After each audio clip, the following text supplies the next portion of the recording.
Sige, tuan mo nga. Spin mo.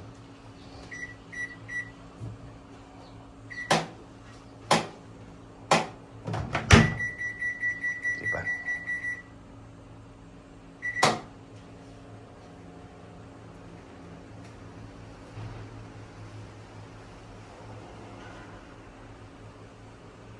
Hindi gumalaw na. Spin mo nga.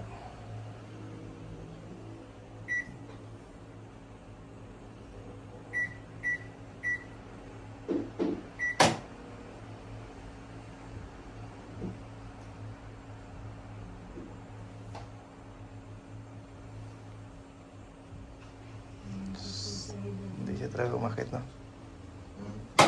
Cepat.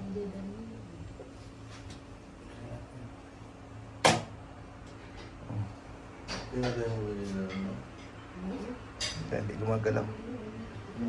Hindi talaga gumagalaw. Hindi gumagalaw yung motor. Sige. Okay, good day guys, no? So mayroon nga kaming ginagawa dito guys na whirlpool front load, no? So walang wash, walang spin. Ayaw gumalaw guys ng motor, no? Testing natin siya sa wash. Nagkakarga siya ng tubig guys pero hindi siya umiikot, no? Ganon din sa spin, hindi siya umiikot guys, no? So ngayon, ito ay aming i-check guys kung bakit hindi siya umiikot, no? So wala talaga siyang movement, no? Yung motor niya, hindi gumagalaw yung drum.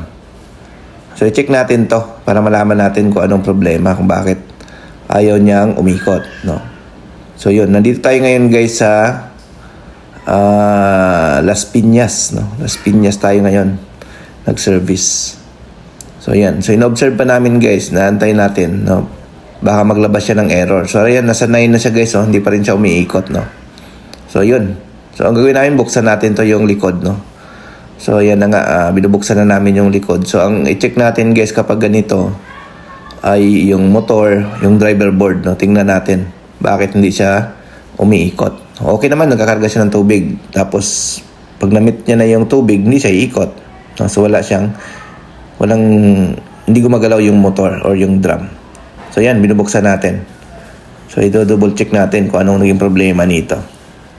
So ito po ay whirlpool, no? So yung whirlpool na ito guys, medyo may cost ito pagka binibili yung unit, no? Kasi last time na tingnan namin to sa mall ay nasa around 45,000, no? Yung ganitong model. So yun.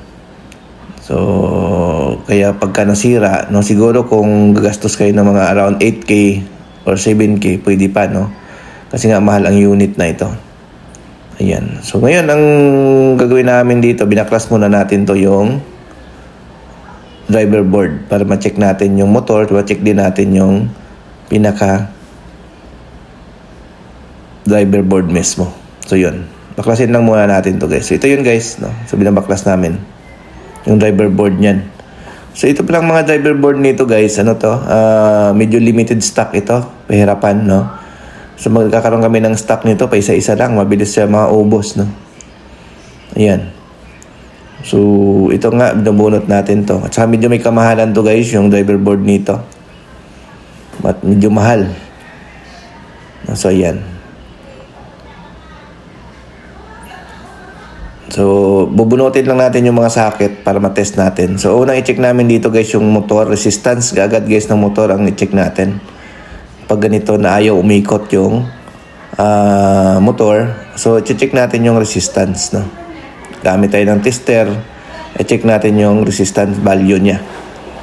Ang pag-check guys ng motor, ng resistance ng ganito ay dapat equal reading, no? At saka ohms siya guys, hindi siya dapat kilo ohms, no?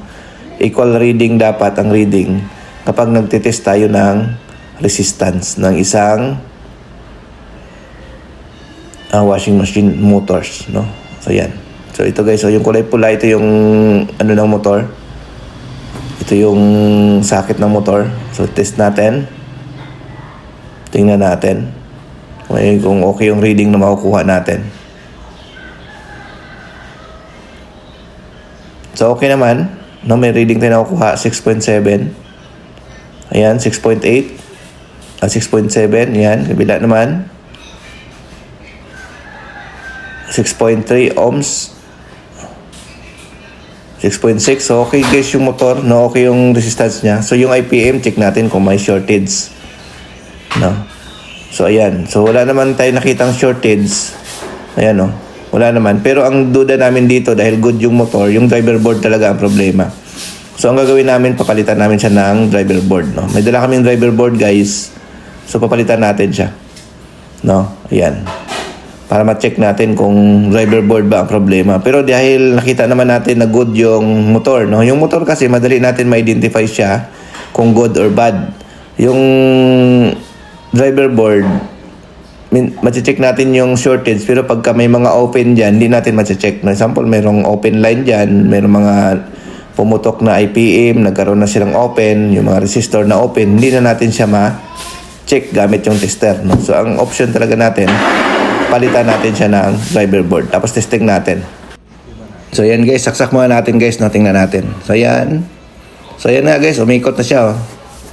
Ayan. So ibig sabihin guys, confirm natin na ang naging problema niya is driver board. So yan, umikot na siya, no? So yun, no? So yun ang naging problema niya guys, yung driver board niya, kaya hindi siya umikot sa was, hindi siya umikot sa spin. So yung driver board na yan guys, available sa amin, kaso limited stock lang yan. Laging nagkakaubusan yan, no? So yun, no? Ayan. So kung gusto niyo magpa-service sa amin guys, message lang kayo sa aming Facebook page sa Northshire Repair Shop, no? Kami po nagsiservice sa Cavite, Laguna, Batangas. Okay? Thank you.